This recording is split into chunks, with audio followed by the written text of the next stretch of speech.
Alright, back with another update on the 95-inch twin cam FXR that I'm currently building. Please excuse the dog who's munching on a bone. It's been about 2 months since that last video. At that point in time, I was kind of putting everything back together, mocking it all up on the frame so that I could finish off the fab work, strip it, get it powder coated, get the tins off, and have it all kind of that ball in someone else's court. So I got the powder coating back just before Christmas. Tins shouldn't be too far off. The powder coat came out really good. So the frame, triples and swing arm are all in a gloss black, because I couldn't have it all completely kind of flat or matte. But then I've got a bunch of covers and a bunch of other parts that are done in like a fine texture black. So absolutely no complaints with the powder coating. They've done a really good job. Motor, since that last video, I ended up stripping the motor. I didn't split the cases, but just completely stripped everything out of it. Flushed out a bunch of old coagulated oil that was in the crankcase, just a bunch of sludge. Completely flushed all of that out till I was satisfied it was all clear and all the passages were good. Got the S&S 570 Easy Start cams in there. Don't know if you can see that. Yeah, there you go. And then have the fueling OE Plus cam plate and hydraulic tensioner assembly and everything on there. No real dramas there. I borrowed some specialty tools from a friend who that helped me out a lot. But the only issue I had was this cam plate and this like the bolts that bolt it to the case. Two of them are doweled, and unbeknownst to me, it's already an issue with these cases. But they stripped on me. So I think the recommended torque specs are 90 to 120 inch-pounds. I set mine to 70 to go around, and they stripped at 70. Only those two stripped straight at 70. So completely kind of fucked my day up. I'll show you why. So this is an S&S twin cam set of cases. These are your normal kind of cam support bolts. You got thread straight away. These are the doweled ones. Doweled and then doweled. So rather than it just thread in straight away, I think it's got about 10 mil of dowel, so it doesn't start threading into that point. So with a stock screw, you end up getting about maybe 2 or 3 threads in, and then turn it, and it just completely strips. So I ended up just opting for an oversized tap and oversized bolts. Otherwise, you can run a 1/4 inch helicoil and do it that way if you still want your 1/4 inch size bolts. Anyway, sorted that without too many dramas. So the bottom end is essentially done.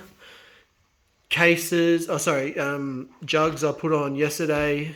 So I checked all the piston ring gaps on the Screaming Eagle pistons. They're all good for each cylinder. Plugged them in. The head deck height, I was expecting the pistons to sit a little bit lower in the barrels than they were, which I'd factored into my overall compression ratios. But what ended up happening is the pistons were pretty well flush with the top. So it was maybe 1 or 2 thou under for the deck height. So yeah, 1 to 2 thou negative. Because the pistons are cast, only the top of the dome is machined off. The rest of the piston is a raw casting. So you don't get a massively accurate reading from that raw surface. But averaging it out over both of them, yeah, it was about, 1 or 2 thou under flush versus the kind of 4, 5, 6 thou that I was expecting. Made it a tricky kind of issue with the head gaskets. So I've ended up going with the 30 thou head gaskets, knowing that the compression is going to be a touch higher than I wanted. I think it's going to be about 10.6-ish. Static and about 9.7, 9.8, I can't remember off the top of my head. Dynamic compression. Cold, like the CCP, if it was at sea level, it would be about 205. But because I'm at a bit of altitude, it'll be a bit under 200. So it shouldn't be an issue there. I guess if it pings its tits off, I'll pull the heads off and change it. The other alternative was to put, rather than a 30 thou head gasket, I've got a 36 thou head gasket, but then you've got that whole thing about your, your squish band or your quench band being bigger, and that having potentially more issues or more prone to pinging than running a higher compression with a better squish. So I'll just go 10 point. I'll just go with the 30 thou head gaskets and see how it goes. These are the 96 inch heads that I had take off from the factory. The only issue is the Harley dealer put some kind of like wax over the surface, so you can kind of see it there. Did a real good job of protecting corrosion, but I just had to get it off all the sealing surfaces before I bolted it up. What next? Front end wise, so I was trying to get away with not doing the proper way of measuring the fork oil on these FXDX forks. It's a bit of a hassle because you have to take the full preload adjusters out and do a whole bunch of shit. There's no specific oil volume measurement. They only give you a measurement from the top of the adjuster or the top of the fork leg down into the tube of like, I think it's 130 or 128 mils that you're supposed to have oil at. So that requires you to completely disassemble. There's no like, put in however many ounces or put in 300 mils. So I ended up stripping those, doing that all properly, so they're good to go. Hardware wise, I've had a bunch of titanium bolts come in, which are really nice. All 12 point. I'll probably end up making more little spaces and everything for them, but they'll do for now. So any weird size bolts, because these are all either, like these are, I don't know if they're Imperial. No, they're Imperial, these are metric. So because those bolts, those caliper bolts are really long, I couldn't find any in ARP, so these worked out to be about the same. We've got a little titanium nut there. What else? Oil pan. So when I had this apart, I did have visions of doing an oil pan mod in there to move the pickup from that from the front to the back.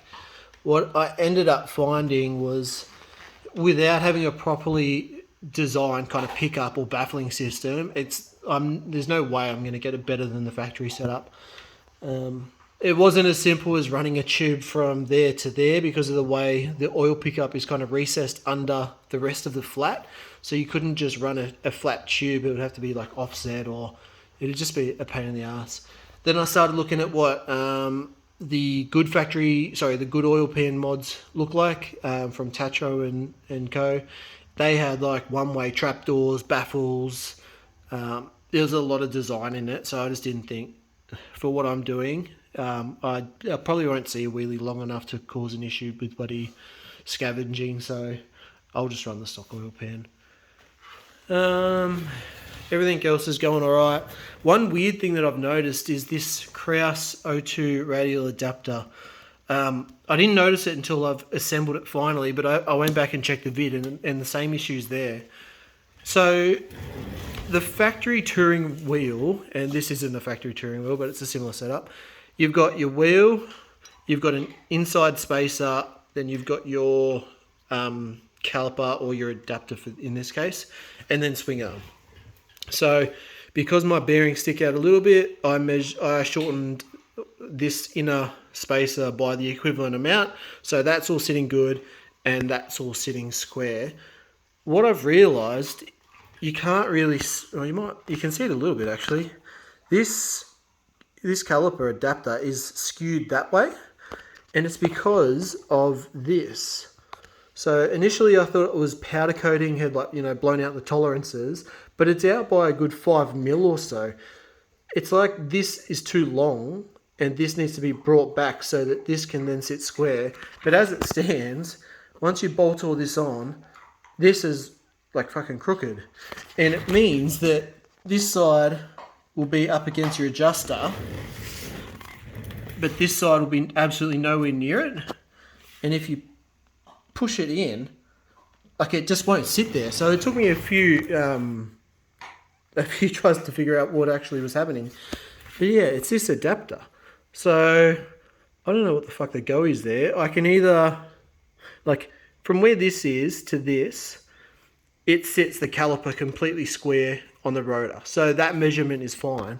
What I think I'm going to do is trim this back. Maybe just hit it with a file or something to bring this back a couple mils so that this can sit there and get square. Because at the moment, either the cutout in this adapter is not deep enough or this is too long this way. But it's all skewed and it's bloody odd. So that's the only issue I've run into so far. Next steps for me are to finish doing the seals on the primary, start putting all my stator and shit in there, put the rocker boxes on. What else is there? Just start assembling, really.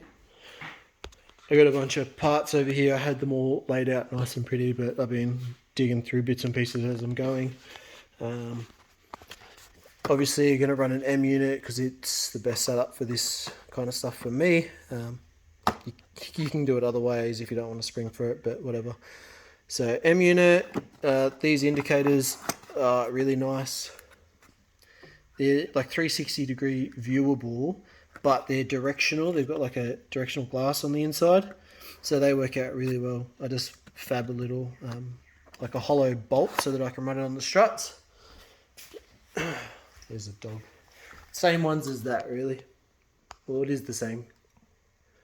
So I really rate them. They look super clean. Obviously, we've got the Daytona Twin Tech. Is it the TC88? Let's open it up. Yeah, TC88. And I got their wiring harness this time.